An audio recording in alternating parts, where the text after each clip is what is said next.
The Bookshop, 2017, directed by Isabelle Coyer. Starring Emily Mortimer, Bill Nye, Patricia Clarkson, Onanif C., and James Luntz. Synopsis. Florence Green decides to open a bookshop in the small coastal town of Hardborough, but she finds herself up against powerful opposition in wealthy Mrs. Gamut, who has her own ideas on how the shop should be used, and will stop at nothing to get her own way. Hands up who's had that feeling of being an outsider, not fitting in with a group or crowd who seem to make things happen. At the very least, it's awkward, but it's often more unpleasant and painful than that. It's exactly what happens to the widowed Florence Green Emily Mortimer in the small English seaside town of Hardborough in 1959, when she decides to set up her own business, a bookshop, and swiftly finds herself confronted by small-town attitudes, not so much because of what SHES selling but because the nearest thing the town has to a lady of the manor, the wealthy Mrs. Gamut Patricia Clarkson, has designs on the same property. She wants to establish an arts centre and no little bookshop is going to stop her.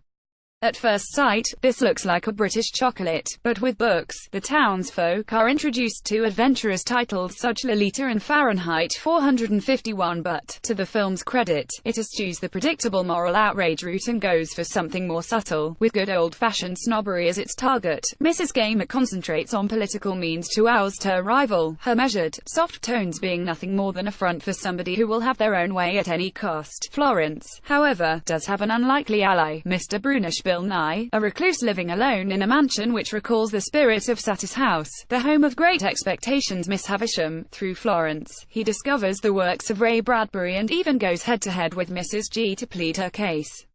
So a film, appropriately enough, inspired by literature. But let's pause for a moment and play a game. You know the one? How long does it take you to work out the ending if you're watching something with Paul Haggis stamp on it? You know that somewhere along the line he'll give you an industrial-sized pointer, $1 million baby, we're looking at you, and it ruins things. To be fair, he usually waits to around about the halfway point, but not so the bookshop. The giveaway comes in the first half hour, so you spend the rest of the film waiting to see if you're right, and there's precious little satisfaction in discovering you are.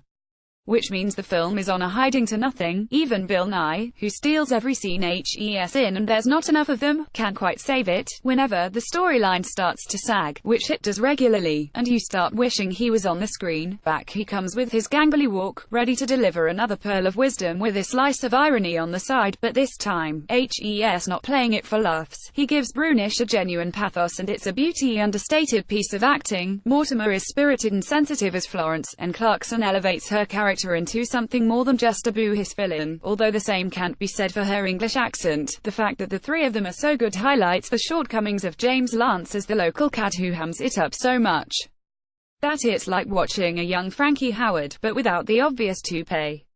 You can't judge a book by its cover, and you can't judge The Bookshop that way either. Adapting a bestseller and giving it a classy lineup all point towards something highly watchable, but when the pace is this slow, the tone this flat, and the ending so horribly predictable, that empty feeling of disappointment is unavoidable. At best, you'll be underwhelmed. Flickering myth rating, film, movie, Frida Cooper. Follow me on Twitter.